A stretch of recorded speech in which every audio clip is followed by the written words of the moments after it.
Halo, selamat datang di Kabar Bisnis. Seperti biasa di Kabar Bisnis ini kita punya informasi menarik seputar dunia bisnis. Namun sebelumnya aku mau kasih tahu dulu nih, ini channel apa sih? Ini adalah channel edukasi bisnis, marketing, dan dunia desain grafis. Dan channel ini merupakan bagian dari studio desain grafis Kebun Desain yang menjual berbagai jasa seperti jasa desain logo, desain sosial media, dan juga jasa-jasa perizinan. Iya, jadi buat teman-teman yang pengen order desain logo, desain kemasan, desain apapun ya, sampai daftar-daftar hak cipta ataupun izin-izin bisnis, itu bisa aja kontak nomor WhatsApp yang ada di deskripsi. Siap! Oke, Kontak gitu aja, ya. silahkan. Oke nih, Di, ada informasi menarik apa seputar dunia bisnis kali ini? Oke, ini sih aku dapat dari Instagramnya Bisnis Muda, dan kebetulan kemarin juga kita habis syuting bengkel motor ya. Oh iya, benar-benar. Iya kan? Dan kamu juga pernah ngerenov motor yang Jupiter kamu kan ya di bengkel modifikasi. Modifikasi. Nah, sebenarnya berapa sih biaya bengkel motor untuk membuka usaha bengkel motor gitu? Iya. Nah, kita pengen tahu nih, ini diulas oleh Bisnis Muda. Oke, yang pertama. Nah, sebenarnya bisnis bengkel motor itu di Indonesia itu sendiri lumayan menjanjikan, ya nggak sih ya? Dan walaupun memang ada bengkel-bengkel resmi, tapi tetap beberapa ada yang pengen menggunakan jasa-jasa bengkel motor yang unofficial kali ya? Iya, ya UMKM lah. UMKM lah ya, seperti itu. Ya mungkin karena budgetnya lebih murah kali ya, dan kualitas nggak jauh beda, gitu. Dan bahkan sih ada beberapa bengkel resmi juga yang ngambilnya dari bengkel bengkel biasa kalau misalnya barangnya nggak ada. Iya betul. Gitu. Aku sendiri pernah ngalamin soalnya. Nah, modal utama dalam berbisnis bengkel motor minimal kamu punya pengetahuan dasar tentang kendaraan. Ya walaupun nggak ahli-ahli banget gitu, tapi kamu tahu gitu.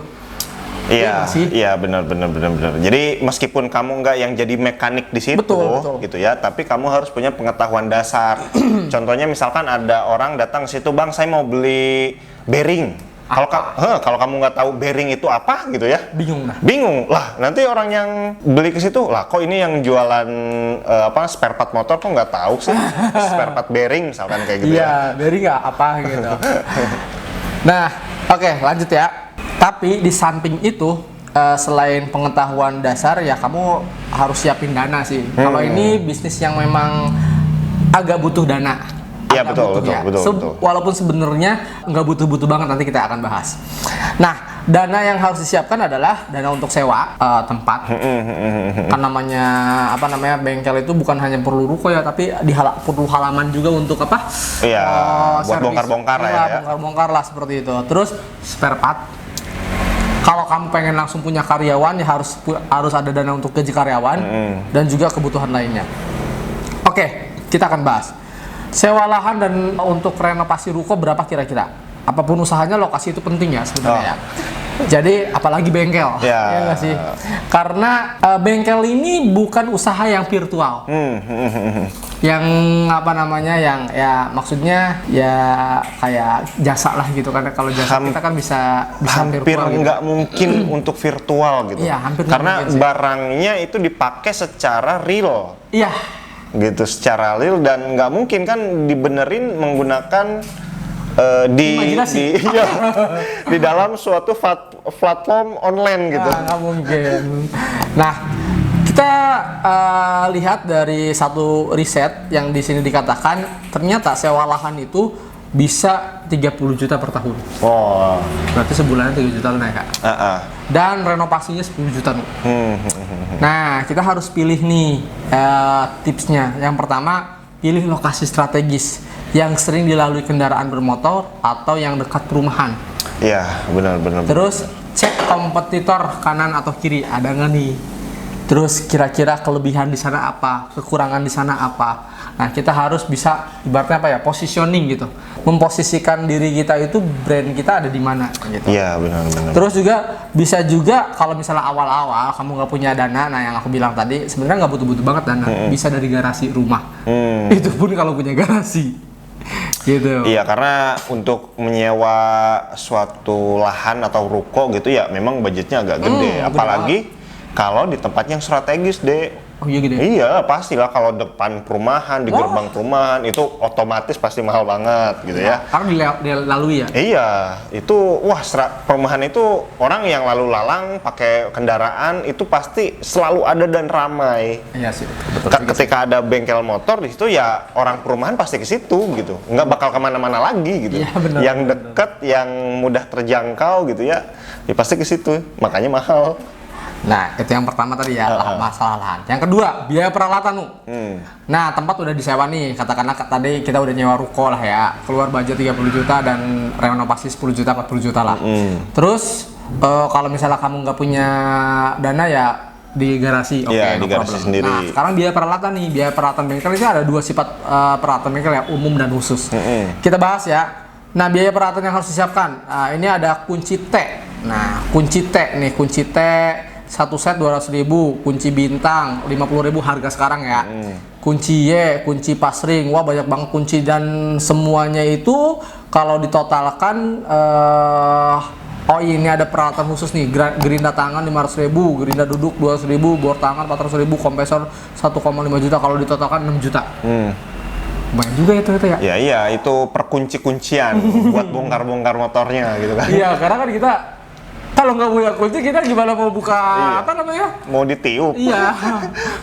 bahkan motor-motor yang baru kadang nggak ada yang nggak ada kuncinya ya. Harus ada bikin kunci apa namanya ibaratnya kostum. Ya. Gitu kan ya, yang custom gitu kan. Ya namanya juga bikin bengkel ya. Orang ke situ kan bermasalah motornya, perlu dibongkar buat tahu, buat dibenerin. Gitu. Betul. Pasti perlu kunci. Kalau nggak ada kunci ya gimana bongkarnya? Terus ada yang namanya biaya spare part. Nah, ini biaya spare part nih ya, kira-kira satu set biaya spare part awalan itu yang spare part yang fast moving yang sering diganti kayak busi, bearing tadi ya, rantai yang kadang sering ada keluhan gitu kan ya. Itu biasanya untuk biaya spare part satu set 3 juta dan oli dan cairan lain-lain itu 3.500.000. Nah, ada pro tipsnya nih, carilah spare part yang paling banyak dibutuhin konsumen. Ya, benar. Dan juga sediain juga oli dari berbagai merek. Karena kan orang itu ada yang cocok dengan oli ini, ada juga yang enggak. Iya. Ya jadi lumayan sih ya ternyata spare part aja. Apa bukan spare part? Ya spare part. Iya, spare part memang yang tricky sih. Kita harus pandai memilih spare part mana yang paling cepat laku. Iya. Misalkan motor yang terbanyak itu ada Honda Beat misalkan, ya mungkin agak terbanyak nih spare part tentang Honda Beat misalkan, karena banyak motor sejuta umat gitu kan. Nah tadi biaya peralatan 6 juta, terus sekarang biaya spare part 6.500.000, udah 12.500.000. 12 juta ya. Terus tambah 40 juta, berapa tuh? 60.500.000. 60.500.000. Tadi 12.500.000 tambah 62.500.000. Iya. Nah sekarang kita harus pikirkan juga biaya operasional.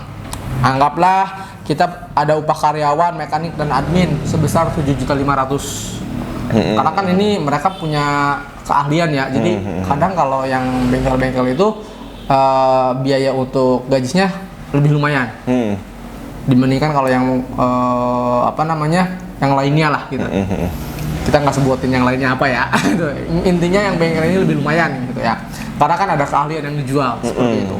Terus juga biaya listrik dan telepon 500.000.